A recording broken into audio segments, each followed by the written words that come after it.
এখন আমরা শুরু করব 16 অধ্যায়ের 16.1 অনুশীলনী পরিমিতি। অঙ্ক দিয়ে আমরা শুরু করতেছি। যেখানে যে তথ্যগুলো প্রয়োজন আমরা সেখানে সেই তথ্যগুলো ব্যবহার আপনাদেরকে সরবরাহ করব। এখানে আমাদের প্রশ্ন দেওয়া আছে 1 নম্বর 16.1-এর। একটি সমকোণী ত্রিভুজের অতিভুজ 25 মিটার, এর একটি বাহু অপরটির 3/4 অংশ হলে বাহু দুইটির দৈর্ঘ্য নির্ণয় করো। একটা সমকোণী ত্রিভুজ কাকে বলে? আমরা জানি যেসব ত্রিভুজের একটা কোণের পরিমাণ 90 ডিগ্রি সেই সব ত্রিভুজকে বলা হয় সমকোণী ত্রিভুজ। যদি আমরা সমকোণী ত্রিভুজ দেখি চিত্রের মাধ্যমে, এটা হচ্ছে একটা সমকোণী ত্রিভুজ।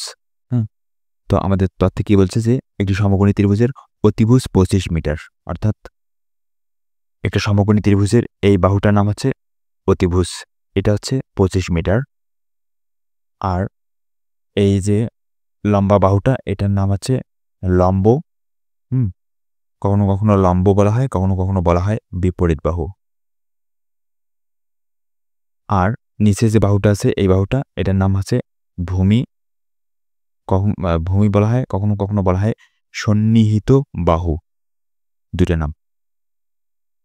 তো কি বলতেছে যে অতিভুজ 25 মিটার মানে এই বাহুটা 25 মিটার, আর এর একটি বাহু অপরটির 3/4 অংশ হলে বা 4-এর 3 ভাগ হলে, মানে এই দুইটা বাহুর মধ্যে সম্পর্কটা হচ্ছে এরকম।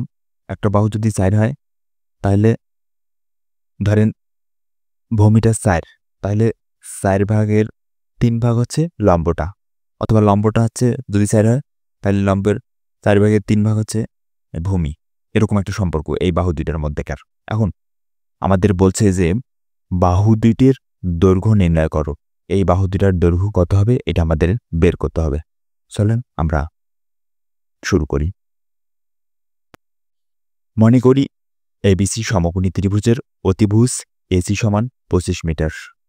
আমরা এটাকে নাম দিলাম, ধরেন এটা আছে এ, এটা আছে সি। তো বলতেছে এই এসি সমান 25 মিটার, বিসি সমান এক্স মিটার। ধরেন এই বাহুটা হচ্ছে এটা হচ্ছে বি, তাহলে এই বিসি সমান আছে এক্স মিটার, এবং এবি সমান হচ্ছে 3x/4 মিটার। এই এবিটা আছে 3x/4 মিটার। আচ্ছা, এই 3x/4 কেন বলেন তো? আমরা এই দুইটা বাহুর তথ্য জানি না। আমরা যদি একটাকে এক্স ধরি, ধরেন এইটাকে ধরলাম এক্স, তাহলে বাকিটা হবে 3x/4। কেন? কারণ বলছি যে এর একটি বাহু অপর বাহুটির 3/4 অংশ, একটা বাহু অপরটার 3/4 অংশ। তার মানে একটা যদি এক্স হয় তাহলে অপরটা হবে 3x/4। এই জন্য এখানে 3x/4 লিখছি। ওকে, এখন আমরা 3টা বাহুর দৈর্ঘ্য পাইলাম, ঠিক আছে? মানে একটা দেওয়া আছে আর দুইটা, একটা আমরা ধরে নিলাম, ধরে নেওয়ার পর প্রশ্নের কথা অনুযায়ী আর একটা নির্ণয় করলাম, ঠিক আছে? 3টা 3 প্যাটার্নের বাহু, একটার মান দেওয়া আছে, একটা আমরা ধরে নিলাম, আর একটা হচ্ছে যে প্রশ্নের এই কথাটা অনুযায়ী আর একটা বাহুর মান লিখে দিলাম, ঠিক আছে? ওকে, যেভাবেই হোক আমরা 3টা বাহুর মান পাইছি। এবার আমাদেরকে মূল সমাধানে যেতে হবে, অর্থাৎ বাহুগুলো বের করতে হবে। তো দেখেন, পিথাগোরাসের উপপাদ্য অনুসারে, পিথাগোরাস একজন বিজ্ঞানী। পিথাগোরাস কি বলছে? পিথাগোরাস বলছে যে এরকম একটা সমকোণী ত্রিভুজের ক্ষেত্রে এরকম একটা সূত্র দিছে। সূত্রটা কি? সূত্রটা হচ্ছে যে অতিভুজ স্কয়ার সমান, এটা হচ্ছে অতিভুজ, অতিভুজ দেখলাম না পুরোটা, অতিভুজ স্কয়ার সমান লম্ব স্কয়ার প্লাস ভূমি স্কয়ার। বিজ্ঞানী পিথাগোরাস এরকম যদি সমকোণী ত্রিভুজ হয় তাহলে এই সমকোণী ত্রিভুজের বেলায় বলছিল যে এই সমকোণী ত্রিভুজের অতিভুজটার উপর বর্গ করি যে মানটা পাওয়া যাবে, ওই ত্রিভুজের বাকি যে দুটো বাহু আছে লম্ব আর ভূমি, ওই লম্ব আর ভূমি দুটা বর্গ করিয়া যোগ করলে সেই একই মান পাওয়া যাবে, ঠিক আছে? তো সেই সূত্রটাই আমরা এখানে প্রয়োগ করলাম। এখানে আমরা যেহেতু ত্রিভুজটার নাম দিয়েছি ABC, সেই নাম অনুযায়ী আমরা এখানে ব্যবহার করলাম, নামগুলো আমরা ব্যবহার করলাম। এখানে আমাদের অতিভুজ হচ্ছে AC, তাই এখানে আমরা AC স্কয়ার লিখছি। তারপর হচ্ছে আমাদের এখানে ভূমি এবং লম্ব হচ্ছে BC আর AB, এখানে AB square plus BC square is equal two AC square লিখছি। ঠিক আছে, এবার আসেন আমরা মানগুলা প্রয়োগ করি বা বসাই দেই। AB এর মান কত?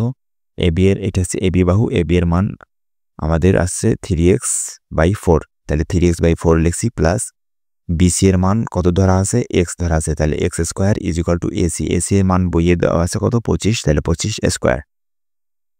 আচ্ছা, এবার 3x এর উপরে স্কয়ার করেন, তাহলে কত হবে? 3x এর উপরে স্কয়ার মানে আছে দুইটা 3x গুণ করলে ফলাফল কি পাবেন? 3 আর 3 গুণ করলে হচ্ছে 9, x আর x গুণ করলে হচ্ছে x স্কয়ার, তার মানে 9x স্কয়ার। নিচে কি আছে? 4 আছে, 4 এর উপরে যদি স্কয়ার করেন তাহলে কত হয়? 4 এর উপরে স্কয়ার মানে 2টা 4 গুণ করলে 4 4 16, তাহলে 9x স্কয়ার বাই হচ্ছে 16, প্লাস x এর উপরে স্কয়ার করলে x square is equal two 25 এর উপর যদি আমরা স্কয়ার করি তাহলে হচ্ছে 625। ওকে, এইখানে আমাদের এই অংশটা ভগ্নাংশ সংখ্যা দাঁড়াইছে আর এটা হচ্ছে পূর্ণ সংখ্যা। তো যেহেতু একটা ভগ্নাংশ সংখ্যা ভগ্নাংশ আকারে চলে গেছে, তাহলে আমরা এটা সমাধান করার জন্য কি করব? লসাগু করব। তো এখানে লসাগু কি আছে? লসাগু এখানে নিচে হর কত আছে? হর আছে আমাদের 16, আর এই x স্কয়ারের নিচে কোনো কিছু নাই মানে 1 আছে, তাহলে 16 আর 1 এর লসাগু কত হবে? 16 আর 1 এর লসাগু আমরা জানি সেটা কি হবে? 16ই হবে, তাহলে 16, এই জন্য লসাগু এখানে লিখলাম 16। এবার কাজ কি? এবারে যে 16 দ্বারা এই 16কে ভাগ করতে হবে, 16 দ্বারা এই 16কে ভাগ করলে ভাগফল কত পাবো? 1। ওই 1 আর এই যে লব 9x স্কয়ার যদি আমরা গুণ করি তাহলে ফলাফল 9x স্কয়ার পাবো, এখানে প্লাস আছে প্লাস। এবার x স্কয়ার নিচে একটা 1 চিন্তা করেন, কোনো কিছু নেমে না, 1 দ্বারা এই 16কে যদি ভাগ করি তাহলে ভাগফল আছে 16 আর এই লব x স্কয়ার যদি আমরা গুণ করি তাহলে কত হবে? 16x স্কয়ার হবে। ঠিক আছে, তাহলে এটা হচ্ছে আমরা লসাগু করে পাইলাম ইজ ইকুয়াল টু এদিকে 625 আছে, 625 থাকলো। এবার 9 আর এই যে 16 যদি আমরা যোগ করি তাহলে হচ্ছে 25, তার সাথে x স্কয়ার হবে, নিচে 16 ইজ ইকুয়াল টু 625। এবার এই 25x স্কয়ার এখানে থাকলো, এই 16টা নিচে আছে, আর এই আচ্ছা এখানে যে ব্যাপারটা হয়েছে সেটা হচ্ছে 625টা কোথায় আছে বলেন তো? নিচে আছে নাকি উপরে আছে? এরকম স্বাভাবিক অবস্থা থাকলে সংখ্যাটা হলো সবসময় কি থাকে? উপরে থাকে, আর নিচে একটা কি চিন্তা করতে হবে? 1। তাহলে এবার 25x স্কয়ার আর 1 যদি গুণ করি তাহলে 25x স্কয়ারে পাবো, আর এই 16 আর 625 যদি আমরা কোনাকুনি গুণ করি তাহলে কত পাবো? 625 গুণন 16 পাবো, আর এই গুণ যেটাকে বলি। তাহলে 25x স্কয়ার সমান আমরা এটা লিখতে পারি যে 625 গুণন হচ্ছে 16।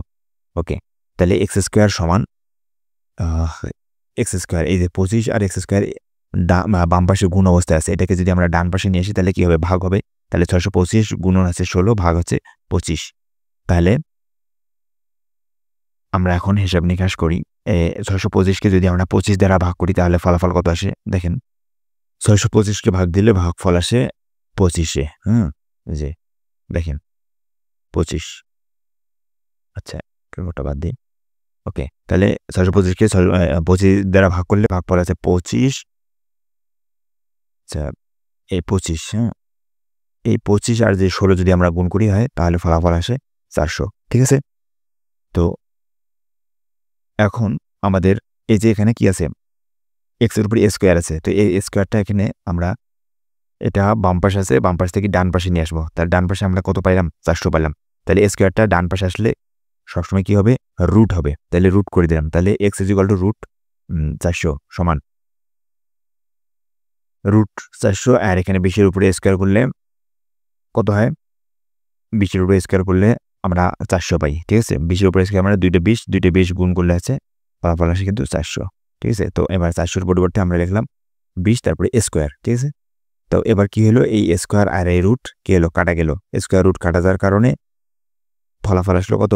শুধু 20। ঠিক আছে, তো এইখানে একটা বিষয়, এখানে এই স্কয়ারটা যখন এই পাশে রুট হয়ে গেছে তখন কিন্তু আমাদের এখানে এর মানটা দুইটা হবে, একটা প্লাস একটা মাইনাস। ঠিক আছে, রুট হইলে এটা দুইটা মান বহন করে, একটা প্লাস মান একটা মাইনাস মান। তো এইখানে এক্স এর মানটা আমরা শুধুমাত্র প্লাস মান নেব, মাইনাস মানটা নেব না। কেন নেব না? দৈর্ঘ্য ঋণাত্মক হতে পারে না। একটা কোনো কিছুর দৈর্ঘ্য কখনোই ঋণাত্মক হয় না, তাই না? তো যেহেতু ঋণাত্মক হয় না, তার মানে এখানে এক্স এর মান একবার আসতেছে +20 আর এখানে এক্স এর মান হচ্ছে একবার -20। তো যেহেতু এই এক্সটা হচ্ছে একটা দৈর্ঘ্য, তো যেহেতু এটা -20 আমরা এজন্য মানে দৈর্ঘ্যটা যেহেতু মাইনাস হয় না, তাই এই মাইনাস মানটা আমরা এখান থেকে বাদ দেব। ঠিক আছে? শুধু প্লাস মানটা নেব। তো সেই কথাটা আমরা বলছি যে দৈর্ঘ্য ঋণাত্মক হতে পারে না, তাই ধনাত্মক মান নেওয়া হলো। ওকে, তার মানে এক্স এর মান পেলাম আমরা কত? +20 বা 20। একটি বাহুর দৈর্ঘ্য তার মানে 20 মিটার, তাহলে অপর বাহুর দৈর্ঘ্য 20 গুণন আমাদের যেহেতু কি বলছিলাম, অপর বাহুর দৈর্ঘ্য দিয়েছিলাম AB সমান 3x/4, তাহলে এই 3x এর জায়গায় এরকম 3x/4, তাই না? তাই এরকম লেখা যায় না? x এর জায়গায় যদি আমরা x এর মান কত পেলাম? 20 পেলাম না? তাহলে 20 বসায় দেই আর নিচে 4 লিখি। তাহলে 4 এ পাশে কত হয়? 20। তাহলে কত? এখানে 3, এখানে 5, তাহলে 3 × 5 = 15 হচ্ছে না? তো সেই কাজটাই আমরা এখানে করছি। 20 কে যদি 4 দ্বারা ভাগ করি তাহলে হচ্ছে 5 আছে, 3 আর 5 গুণ করলে হচ্ছে 3 × 5 = 15 মিটার। তার মানে নির্ণেয় বাহু দুইটির দৈর্ঘ্য যথাক্রমে 20 মিটার এবং 15 মিটার। ঠিক আছে? এই হচ্ছে আমাদের 1 নম্বর সমস্যার সমাধান।